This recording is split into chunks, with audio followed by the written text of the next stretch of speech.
হয়, অসম চৰকাৰে আজি যি ফলাফল ঘোষণা কৰিছে তাতে বহু দৰিদ্ৰ ঘৰৰ যুৱক যুৱতী উজলি উঠিছে আৰু যোগ্যতাৰ ভিত্তিত তেওঁলোকে চাকৰি পাবলৈ সক্ষম হৈছে। নিকা আৰু স্বচ্ছ তাৰ এক প্ৰমাণ দি তেওঁলোকে আচলতে চাকৰি লাভ কৰিছে। আমি এনে এঘৰ লোকতে উপস্থিত আছোঁ আৰু ৰংপুৰীয়া এঘৰ লোক।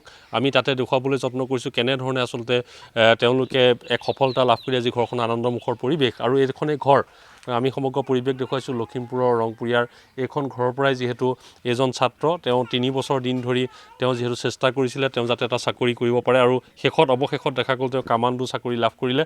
আৰু মই তেওঁৰ ওচৰলৈ আহিছোঁ সত্যজিৎ শইকীয়া। নমস্কাৰ।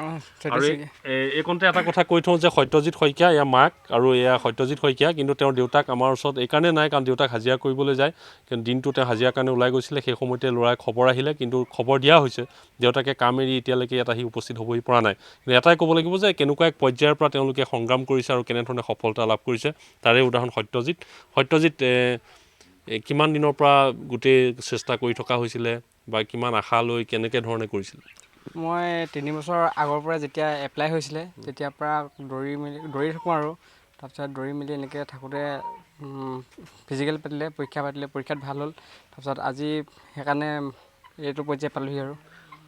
দৈনিক প্ৰেক্টিছ কৰিছিলে? মই ৰেগুলাৰ প্ৰেক্টিছ কৰোঁ। কিমান দূৰ দৌৰা? আপোনাৰ ৰেগুলাৰ 5 কিলোমিটাৰ, কেতিয়াবা 10 কিলোমিটাৰ, হিচাপ নাইকিয়াকৈ দৌৰোঁ। খুব দৌৰা? দৌৰোঁ। তো এনেকৈ ভাবি লৈছিলা নেকি যে চাকৰিটো নহ'লে আৰু জীৱন সলনি নহ'ব এনেকৈ? সেইটো ভাবিছিলোঁ, মনলৈ আহিছিলে। এইটো চাকৰিটোৰে সকলো নহয়, এতিয়া দুখীয়া মানুহ, দেউতাই হাজিৰা কৰে, কিবা এটাতো কৰিবই লাগিব ডাঙৰ হৈছোঁ যেতিয়া। সেইটোৱে আৰু এইটো কি ক'বা আজি চাকৰি পাই কি ক'বা চৰকাৰখনক, মামাক? মামাই নিকা ভাগে দিছে আৰু তাকে মামাক ধন্যবাদ জনাইছোঁ। অসম চৰকাৰক ধন্যবাদ জনাইছোঁ।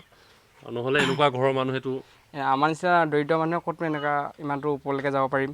আগতে ঘোচ ঘাচ চলিছিলে, আজিকালি নিকাভাৱে দিয়ে, তাকে মামালৈ ধন্যবাদ থাকিল। আৰু নিজে প্ৰমাণ তুমি? নিজে প্ৰমাণ।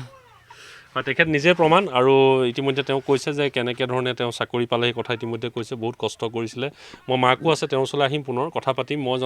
মই জনাত আপুনি বিভিন্ন মানুহৰ ঘৰত কামো কৰিছিলে, ৰং মিস্ত্ৰী হিচাপে, বিভিন্ন ৰঙৰ যোগানী হিচাপে, নামঘৰত ৰং দিছিলে, হয় নেকি? আপুনি বিভিন্ন এইবোৰ কৰিবলগীয়া হৈছিল নেকি? মই কি কৰিছিলে? কৰিছিলোঁ, হাজিৰা কামো কৰিছোঁ, পকা কামো কৰিছোঁ, আপোনাৰ ৰঙৰ কামো কৰিছোঁ, নামঘৰত কেতিয়াবা ৰং কৰোঁ, তাৰমানে য'ত যি পাৰোঁ কৰোঁ আৰু কাম।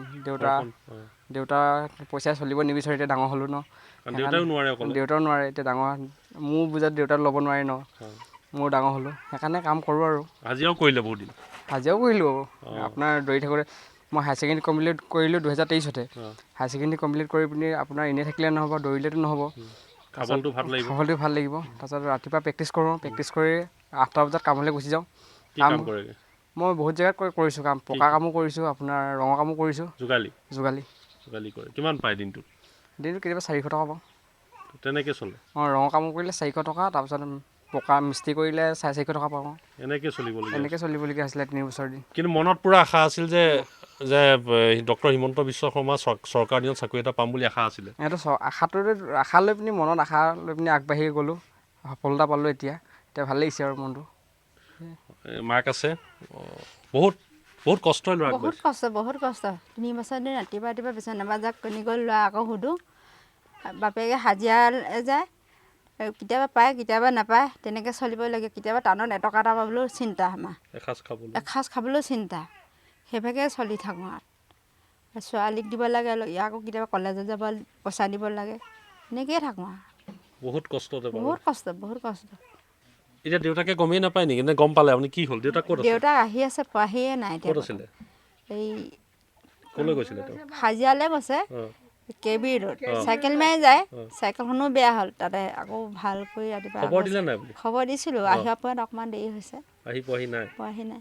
দেউতাকে হাজিৰা কৰোঁতে আপুনি খবৰটো দিলোঁ, আহিব নাই, চাইকেল মাৰি আহিব লাগিব, দেৰি হয় নহয়। এতিয়া আপোনালোকৰ ঘৰখন যথেষ্ট কষ্টত চলিছিলে, চৰকাৰে যে এইটো এটা কৰি দিলে নিকাকৈ, কোনো ঘোচ ঘাচটো দিবলগীয়া হোৱা নাই? নাই দিবলগীয়া। মামালৈ অশেষ ধন্যবাদ থাকিলে। কাক ধন্যবাদ জনাইছে? মামাক? তেওঁৰ কাৰণেই পাই আছে আৰু ল'ৰাই, কি ক'ম। ভাবিছিলে নে কেতিয়াবা আপোনাৰ ল'ৰাই চাকৰি কৰিব? মনতে ভাবেও, কেতিয়াবা আকৌ পাবনে নাপায় সেইটোও ভাবোঁ, চিন্তা কৰি থাকোঁ। ৰাতিটো নুশু, দুখীয়া মানুহ এইপিনে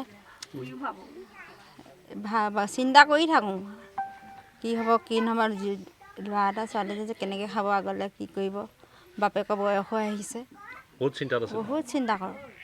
কিন্তু আজি সফল হ'ল। আজি সফল ওপৰৱালা চকু মেলি আইতা কি ক'ব আইতা বহুত কষ্টই আপোনাৰ নাতি ন মোৰ নাতি বহুত কষ্ট বহুত ৰাতি টোপনি নাই সেইদিনা আহি মোক ক'লেহি আইতা মই পৰীক্ষা দি থৈ আহিছোঁ নহয় পাছ কৰিব লাগে এতিয়া যদি পাছ কৰোঁ তোমাৰ ছাগলীটোকে দিবা দেই এনেকৈ তেনেকৈ কৈছে কৈছে মই যে ইমান দূৰত ক'ত থাকিবগৈ লোৱা এতিয়া এতিয়া কেনেকুৱা লাগিছে আপোনাৰ এতিয়া ল'ৰা মনত ভাল লাগিছে আৰু ভাল লাগিছে ভালো লাগিছে কান্দিছোঁ হাঁহিছোঁ আৰু আৰু হিমন্ত বিশ্ব শৰ্মাক কিয় ক'ব নকওঁ আৰু কি ক'ব তেওঁ কওক মুখ্যমন্ত্ৰীক কি বুলি ক'মনো এতিয়া? ধন্যবাদ ধন্যবাদ আমাৰ নাতিটো পাছ কৰিছে আপোনালোকেও আনন্দ কৰক যাতে যে মোৰ নাতিটোৱে সুখ হওক বোলে সুখ হওক খুব দুখ কৰিলে বহুত দুখ কৰিলে জীৱনত আৰু আজি আপোনাৰ নাতিটোৱে হিমন্ত বিশ্ব শৰ্মাৰ কাৰণে সুখ দেখিব সুখ দেখিব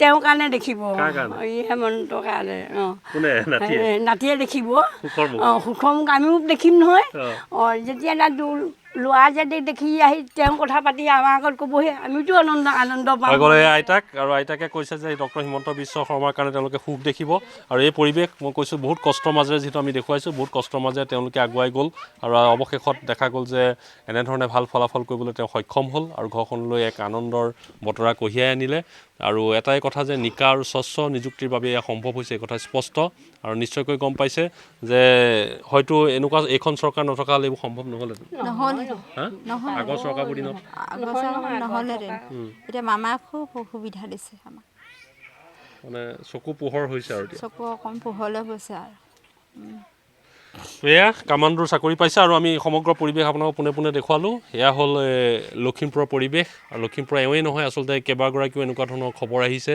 য'ত তেওঁলোকৰ ঘৰৰ একেবাৰে অৱস্থা নাছিলে খুব কষ্ট কৰি তেওঁলোকে চাকৰি লাভ কৰিছে আৰু এনেধৰণে চৰকাৰখনে যি ধৰণৰ ব্যৱস্থা গ্ৰহণ কৰিছে তাৰে যে এটা পদক্ষেপ স্বচ্ছ আৰু নিকা নিযুক্তি আমি তাৰ এক প্ৰতিবেদন আপোনালোকলৈ আগবঢ়ালোঁ